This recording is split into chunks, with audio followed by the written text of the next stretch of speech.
கர்த்தருடைய பரிசுத்த நாமத்திற்கு ஸ்தோத்திரம் உண்டாவதாக.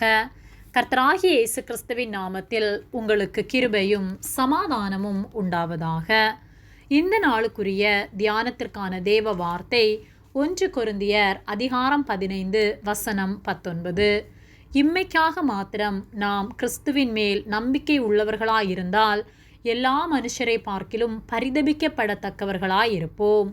பிரியமானவர்களே, கர்த்தருடைய பிள்ளைகளாகிய நாம் இந்த உலக காரியங்களுக்காக கர்த்தரை நாடி அதற்கென்று நாம் அவரிடம் வராமல் அவரில் உண்மையான அன்போடு அவரை நேசித்து அவரிடத்தில் நாம் வருவோமானால் கர்த்தர் நம்மை ஆசீர்வதிப்பார்.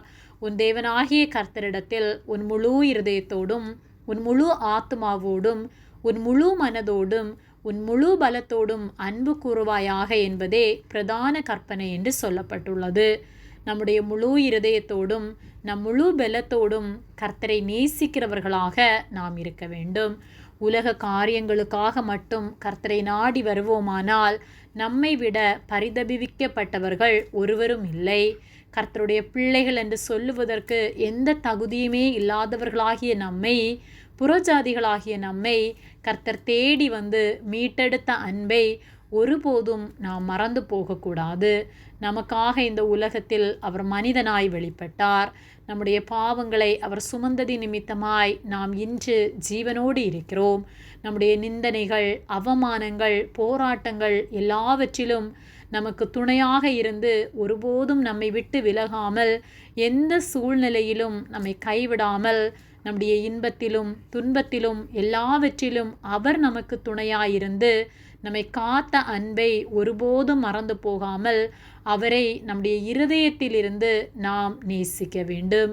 வெறும் உலகப் பொருட்களுக்காக, உலகத்தின் தேவைகளுக்காக எனக்கு இதை தருவீரானால் நான் இதை செய்வேன் என்று சொல்லி அவரை நாடி அவருடைய சமூகத்தை நாம் தேடுவோமானால் நாம் பரிதபிக்கப்பட்டவர்கள். 1 கொரிந்தியர் 15:19 இம்மைக்காக மாத்திரம் நாம் கிறிஸ்துவின் மேல் நம்பிக்கை உள்ளவர்களாயிருந்தால் எல்லா மனுஷரை பார்க்கிலும் பரிதபிக்கப்படத்தக்கவர்களாயிருப்போம் என்று சொல்லப்பட்டுள்ளது. நாம் உலகத்தின் தேவைகளுக்காக கர்த்தர் மேல் நம்பிக்கை வைத்தால் கர்த்தர் எனக்கு இதை செய்வார் என்று அவரை நாடி வருவோமானால் பரலோகத்தை அடைய முடியாது.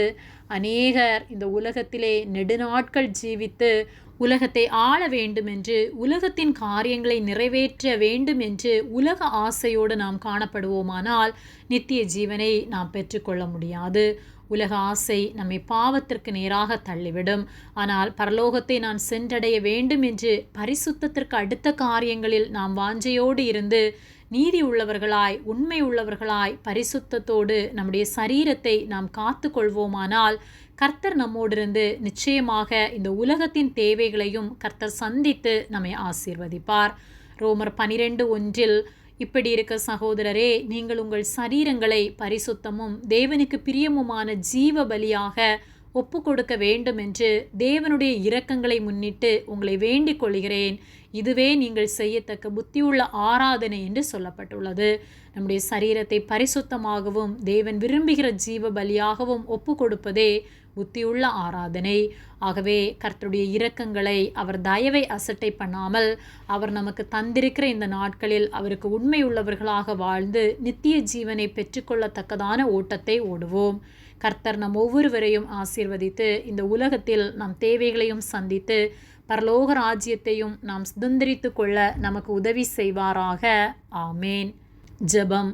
எங்களை அதிகமாக நேசித்து வழிநடத்தி வருகிற எங்கள் அன்பின் பரிசுத்த பிதாவே, நாங்கள் தியானித்த வார்த்தையின்படி நாங்கள் உண்மையாய் வாழ்ந்து உலகத்தின் காரியங்களுக்காக அல்லாமல் பரலோக ராஜ்யத்தை அடைய வேண்டும் என்ற எண்ணத்தோடு உம்மை முழுமையாக நேசித்து வாழ நீர் உதவி செய்யும்படியாய் ஜெபிக்கின்றோம்.